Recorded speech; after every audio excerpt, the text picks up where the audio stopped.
नमस्कार, मी स्वप्नील. तुम्ही पाहताय सिद्धांत प्राईम. आता आपण आलो आहोत राजनी या गावामध्ये. आपल्या समेत प्रियांका वाघ या आहेत. त्यांच्यासोबत आपण चर्चा करणार आहोत. तर या जिल्हा परिषद पंचायत समितीच्या निवडणुका सुरू आहे. तुमचा प्रथम परिचय द्या आणि आता या जिल्हा परिषद पंचायत समितीच्या निवडणुका सुरू आहेत. तुम्ही आता राजनी गावचे आहात. त्या ठिकाणच्या समस्या काय काय आहे, विकास झालाय का नक्की त्या ठिकाणी? हो सर, मी आपल्या रांजणी गावचीच आहे आणि पहिल्यापासून म्हणजे माझं सगळं शिक्षण हे रांजणी गावातच झालंय. माझी जडणघडण ही रांजणीतच झाली. म्हणजे आता मी नोकरीसाठी जरी बाहेर असले तरी म्हणजे माझं माझ्या गावाशी खूप जवळचं नातं आहे. आणि आता तुम्ही उमेदवारांबद्दल बोलाल तर ती पण चर्चा माझ्या कानावर आहे किंवा म्हणजे मला खूप जवळून माहिती आहे की जिल्हा परिषदेसाठी तुलसीताई भोर आणि पंचायत समिती गणासाठी सीमाताई खिल्लारी. समोरून कोण उमेदवार आहे?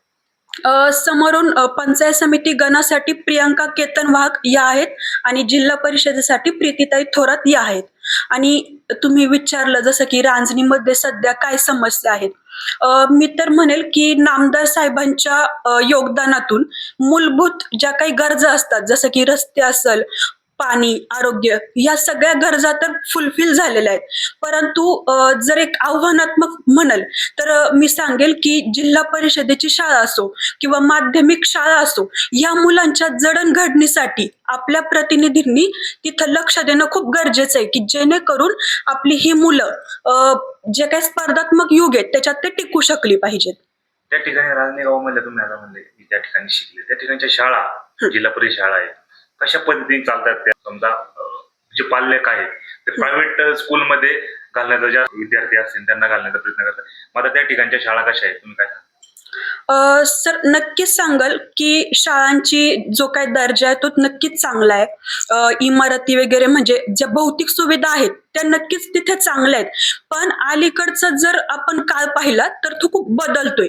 शहराकडे हा फरक आहे की तुमचं जे स्कूल असतं ते ऑनलाईन पद्धतीने म्हणजे जसं की पुढं स्लाइड असते, म्हणजे डिजिटल क्लासरूम असतो. त्या गोष्टी कुठंतरी मी शाळेत असताना त्या मिसिंग होत्या, तिथं त्या गोष्टी नव्हत्या. त्याच्यानंतर मी सांगते की माझं एक भाग्य मला हे लाभलं की मी पुण्यात शिक्षण म्हणजे जे काही मास्टर असतं ते पुण्यात करू शकले. पण सगळ्यांनाच ते शक्य नसतं. तर मी म्हणते असं का होतं की बाबा पालक आपल्या मुलांना झेडपीच्या शाळेत न घालता इंग्लिश मिडियमकडे घालतात. त्याचं एक मुख्य कारण म्हणजे असं असतं की अलीकडं जे तुम्ही पुढे इंटरव्ह्यू द्याल किंवा MNC कंपन्यांमध्ये एंट्री करणं, तुमच्या नोकरीच्या संधी तुम्ही बाहेर शोधणं, तर यासाठी इंग्लिश महत्वाचं असतं. मला वाटतं की मराठी भाषा आपली मातृभाषा त्याच्यावर प्रेम नक्की असावं, पण त्याचबरोबर काळात टिकायचं म्हणून तिथे इंग्लिश पण शिकवलं जावं. माझा प्रश्न असा होता, त्या ठिकाणी राजनी गावातल्या शाळा डिजिटल का होऊ शकत नाही? जे जिल्हा परिषद जे उमेदवार याआधी निवडून दिले होते त्यांनी ती शाळा डिजिटल का करण्याचा प्रयत्न केला नाही? काय सांगा याच्यावर? आता कसं असतं सर, ज्यावेळेस आपण ही समस्या पुढे मांडू त्यावेळेस प्रतिनिधी त्याच्यावर म्हणजे विचार करू लागतो. जसं की प्रतिनिधीची जबाबदारी असते की तीच समस्या सोडवणं, तसं आपल्या नागरिकांची पण जबाबदारी असते की आपली समस्या त्यांच्यापर्यंत नेणं. मला वाटतं कुठंतरी हे माझ्याच भागातील लोक कमी पडले असेल की इथे थोडा शिक्षणाचा पाया भक्कम करा. प्रतिनिधींनी त्या समस्यांवरती लक्ष देणं गरजेचं असतं, असं वाटत नाही का तुम्हाला? लोकांच्या जागी बरोबर असतील, परंतु जे प्रतिनिधी आपण निवडून देतो, जे नागरिक निवडून देतात, त्यांचं काम असतंय त्या समस्या जाणून घेणं, त्या समस्यांपर्यंत पोहोचणं. जे आपले समजा या इथून पाठीमागे निवडून दिले ते तुलसीताई बोर यांना, त्यांनी त्या डिजिटल शाळा करण्याचा प्रयत्न का केला नाही? म्हणजे प्रश्न जर साधा जरी असला तर मी सांगते की त्यांच्या माध्यमातून त्या ज्या शाळेत आल्या त्या शाळेच्या इमारतीसाठी त्यांनी जिल्हा परिषदेतून निधी नक्कीच दिलाय. पण आता हे डिजिटल शाळा का होऊ शकली नाही मला हेच माहिती नाही की हे समस्या त्यांच्यापर्यंत कोणी नेली आहे की नाही. आणि आता हे पण मी तुम्हाला सांगते डिजिटल का होऊ शकली नाही म्हणजे जेव्हा त्या जिल्हा परिषद सदस्य म्हणून जरी निवडून गेल्या असल्या तरी कामाची एक प्रायोरिटी असते की जिल्हा परिषदेला जो काही निधी भेटला जातो तर कोणती कामं प्रायोरिटी बेसिसवर ठरली जातात की जास्त महत्व ज्या कामांना असेल ती पहिली कामं केली जातात. त्याच्यामुळे मला असं वाटतं की त्यांच्या प्रायोरिटी लिस्टला ते काम जरा खाली असेल, त्याच्यामुळे त्या कामापर्यंत ते येऊ शकलं नसतील. उभ्या राहिल्यात, तुम्हाला वाटते का ते शाळा डिजिटल करू शकतील किंवा आणखीन चांगली पद्धतीची विकास कामे करू शकतील का? तेवढ्या त्या कॅपेबल आहेत का? हो कारण लोकांनी त्यांना संधी दिली ती, लोकांचं म्हणणं आहे की त्या ठिकाणी समस्या बाकी राहिल्यात, त्या ठिकाणी त्या आल्या नाही, फिरल्या नाही, असं लोकांचं म्हणणं आहे. हो हो सर, म्हणजे नक्कीच करू शकतील, त्या नक्कीच त्यासाठी कॅपेबल आहेत. कारण आत्ताच मागे मी त्यांचा एक मुलाखत पण ऐकलेली आहे, तेव्हाच ते बोलले की त्या म्हणजे गावकऱ्यांशी चर्चा करून वगैरे ह्या गोष्टींना, म्हणजे जसं की डिजिटल क्लासरूम वगैरे त्या गोष्टींवर त्यांनी पण बोललेले आहे आणि त्या नक्कीच करतील. आणि विकासाचं म्हणाल तर मी तर म्हणेल की असं काही नाहीये का. बोलणं आणि करण्यात फरक असतो असं वाटत नाही का? मुलाखत ऐकली आणि ते करून दाखवणं याच्यात फरक असतो. हो, बोलणं करणं यात फरक असेल, पण मी म्हणजे त्याच्या नेतृत्वाखाली आज लढतायत, म्हणजे नामदार साहेबांच्या नेतृत्वाखाली लढतायत आणि मला पूर्णपणे म्हणजे एक विश्वास आहे, नामदार साहेबांवर पण विश्वास आहे आणि त्यांच्यावर पण विश्वास आहे का ते जे बोलले ते करण्याचा नक्की प्रयत्न करतील. तुम्ही तुम्ही म्हटले आता तुलसीताई भोर आणि सीमाताई खिलारी यांनाच निवडून दिलं पाहिजे. यांना का निवडून दिलं पाहिजे आणि जे दुसरे चेहरे आहेत आता समोरून त्यांना का निवडून नको द्यायला, असं तुमचं का म्हणणं आहे? ठीक आहे, म्हणजे निवडून देताना एक सुज्ञ मतदार असा विचार करतो की ह्या उमेदवाराची काम करण्याची क्षमता किती आहे, हा उमेदवार कोणाच्या नेतृत्वाखाली निवडणूक लढवतोय. आणि त्यानंतर एक दुसरे जमेची बाजू म्हणजे तुलसीताईंकडे ही आहे की त्यांच्याकडे अनुभव आहे कामाचा. नवीन नवीन जे चेहरे आहेत आता समोरून ते पण चांगली कामं करू शकतील, त्यांना पण एकदा संधी दिली पाहिजे. मग सर सीमाताई खिल्लारी हा पण नवीनच चेहरा आहे, म्हणजे मग त्यांना का संधी नाही द्यावी? ठीक आहे, त्यांचं झालं, पण तुलसीताई भोर यांनी एकदा ही निवडणूक लढवलेली आहे. मग आता प्रीताई थोरात या पण विकास कामं करतील असं वाटत नाही का? आता सर, बाकीच्यांचं सांगण्यापेक्षा मी माझं स्वतःचं पर्सनल ओपिनियन हे सांगल की त्या मागच्या पण पंचवार्षिकसाठी जिल्हा परिषदेला प्रीतीताई थोरात अपोजिट पार्टीतून उभ्या नक्की होत्या. मला वाटतं तेव्हा त्यांचं चिन्ह होतं धनुष्यबाण. त्यामुळे मग कुठेतरी एक निष्ठेचा प्रश्न असतो. आम्ही तरुणाईचं असं असतं की निष्ठेला आम्ही खूप जपतो, त्याच्यामुळे आणि तुलसीताई हे असं आहे की घड्याळासोबत त्यांची निष्ठा कायम आहे.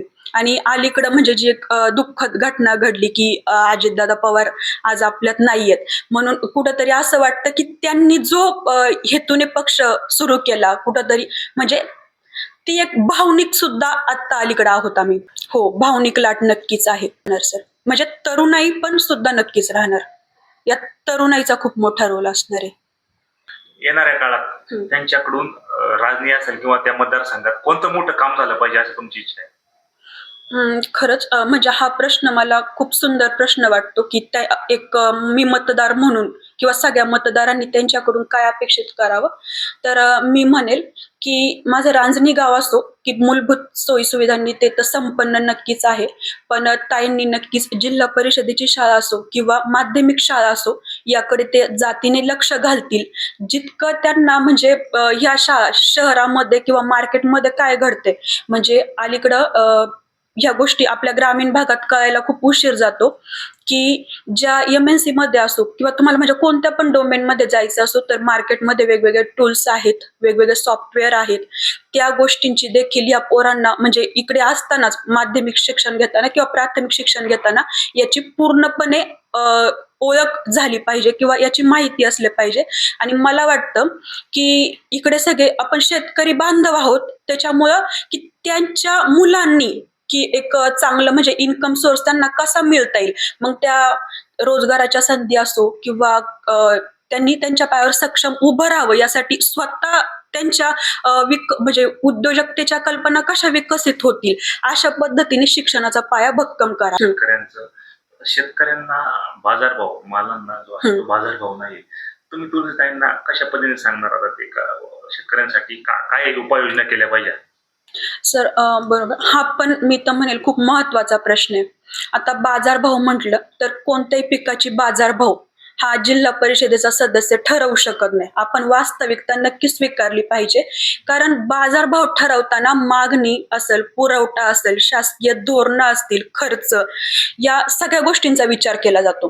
त्यामुळे मी नक्कीच म्हणेल की जिल्हा परिषदेचे सदस्य म्हणून बाजारभाव त्याच्याशी त्यांचा काही संबंध नाही. पण मी हे नक्की म्हणेल की ताई आपल्याकडे शेतकरी बांधव पण मी पुढचं पण बोलते की शेतकरी बांधव आहेत ना, तर त्यांना शेती सोबत त्याला पूरक असा व्यवसाय ते कसा करू शकतील आणि मी हेच सांगते की आपल्याला हे फायनान्स हेच सांगतं की तुम्ही 2 इन्कम सोर्सवर अवलंबून राहिलं पाहिजे. जरी ते नुसते बाजारभावावर आवाज उठवतील, तुम्ही असं म्हणता, जरी तिथे आवाज उठवायला गेलं तर शेतीत रिस्क किती हे पण आपण जाणतो. म्हणजे नैसर्गिकतेवर पण शेती अवलंबून आहे. पण मी हे नक्की म्हणाल की तुम्ही शेतकऱ्यांच्या मुलाकडं म्हणजे त्यांच्या भविष्यत्वाकडं लक्ष द्या, शिक्षणाचा पाया मजबूत करा, शेतकऱ्यांना बाकीचे इन्कम सोर्स कसे तयार करता येतील त्यावर तुम्ही भर द्या. म्हणजे फायनान्शियल स्टॅबिलिटी ही प्रत्येक कुटुंबात कशी आणता येईल त्याच्यावर हे भर द्या. इथून पाग तुळशीताई भोरे निवडून गेल्या, हम्म, त्यानंतर ते पुण्याला जाऊन राहिल्या, हा. असं नागरिकांमध्ये चर्चा आहे. ठीक आहे. पुण्याला जाऊन राहिल्या, आता निवडून आल्यानंतर ते पुन्हा पुण्याला जाऊन राहतील असं नागरिक म्हणताय. आता काही नागरिक हा मायनस पॉइंट म्हणून विचार करतील, पण मी म्हणेल की हा प्लस पॉइंट आहे की ज्यांचा ग्रामीण भागाशी पण संबंध आहे आणि शहरी भागात पण त्यांचा संबंध आहे. आज ग्रामीण भागात की लोकांची धडपड कशासाठी असते हे पण त्यांना माहिती आहे आणि शहराकडे लोक किती समृद्ध झालेत हे पण त्यांना माहिती आहे. मी तर म्हणजे एक त्यांना असं आव्हान करेल की त्यांनी ही ग्रामीण शहरी भागातली जी काही दरी आहे ते मिटवण्याचा ते नक्की प्रयत्न करतील. म्हणजे जसं की त्या शहरात जरी राहत असल्या तर त्यांना म्हणजे त्यांचं जे नॉलेज आहे किंवा जे आपण म्हणतो की जागा बदलून तुम्हाला जे बाकीचे अनुभव येतात त्यातून देखील ते म्हणजे आपल्या मतदारसंघात त्या अनुभवाचा चांगला ते वापर करू शकतील. आणि आता प्रश्न राहतो तो लोकांनी त्यांच्याशी संपर्क कसा साधायचा. तर मी म्हणते की आपण मतदारसंघातील लोकांनी पण थोडंसं अलीकडच्या काळात कनेक्टिव्हिटी ही काय फक्त फेस टू फेस राहिलेली नाहीये. आज आपण पाहिलं तर या सॉफ्टवेअर कंपन्या जे काम करतात त्यांचे क्लायंट फॉरेनर आहेत तसं पाहिलं तर, पण एक कनेक्टिव्हिटी तर रोजची असते. तसं मला वाटतं की त्या कॉलवर पण उपलब्ध लोकांना होऊ शकतील किंवा जसं म्हणजे शहरात चालतात आता नगरसेवक जे असतात ते काय रोज तिथे उपलब्ध नसतात, पण आठवड्यातला एक दिवस जरी ठरवला ते गावाला आले आपण भेटलो. फक्त महत्वाचं काय येतं की आपला प्रश्न आपल्या प्रतिनिधीपर्यंत जाणं आणि त्यांनी त्याच्यावर काम करणं हे जास्त महत्वाचं वाटतं मला. शेवटचा प्रश्न नागरिकांना, आता तुम्ही काय सांगणार आहे, काय आव्हान करणार आहे? नागरिकांना तर मी इतकंच म्हणेल की आतापर्यंत ज्या नेतृत्वांमुळे आपल्याला चांगले दिवस आले, मग ते दिलीपरावजी वळसे पाटील साहेब असो किंवा आढळराव दादा असोत, म्हणजे यांच्या बरोबर जाणं हेच आपल्याला खूप म्हणजे फायद्याचं ठरू शकतं. दुसरी गोष्ट म्हणजे आपल्या तरुणाईला काय पाहिजे असतं तर राजकीय शांतता पाहिजे असती. की जसं म्हणजे जेव्हा साहेबांचे दादांचे जे दिवस पाहिले राजकीय शांतता होती प्रत्येकाला. म्हणजे मी म्हणते की जर आपली कामं पूर्ण होत नाहीत तर विरोधी पक्षात जाऊन कुठंतरी गैरसमज करायचे, या नेतृत्वांच्या नावाला कुठंतरी म्हणजे नावांवर काय म्हणतो आपण की शिंतोडे उडवायचे. हो, अशा गोष्टी करण्यापेक्षा आपण आपल्या ह्या हक्काच्या माणसांच्या जवळ गेलं पाहिजे. आपले प्रश्न काय आहेत किंवा आपण कोणत्या आव्हानांना सामोरं जातो हे त्यांच्याशी बोललं पाहिजे. मग हे जे काही आपले आढळराव दादा असतील किंवा दिलीपरावजी वळसे पाटील साहेब असतील यांच्या नेतृत्वावर आपण विश्वास ठेवला आणि त्यांनी त्यांच्या परीने कष्टाने आपल्यावर जे चांगले दिवस आणले आणि हाच चांगले दिवस राजकीय शांतता आपलं भविष्य जर राखायचं असेल तर त्यांच्या नेतृत्वाखाली जे आपले 3 उमेदवार निवडणूक लढवतात, जिल्हा परिषदेसाठी तुळशीताई भोर असतील किंवा उषाताई कानडे असतील किंवा आपल्या सीमाताई खिल्लारी असेल, आंबेगाव तालुक्यातील त्यांच्या सगळ्याच उमेदवारांना भरघोस मताने विजयी करा. प्रियांका वाघ यांनी या ठिकाणी जे काही विश्लेषण आहे निवडणुकीबद्दलचं ते समजून सांगितलं आहे. पाहूया आता येणाऱ्या काळात नागरिक काय करता येते. मी स्वप्नील जाधव, सिद्धांत प्राईम, आंबेगाव.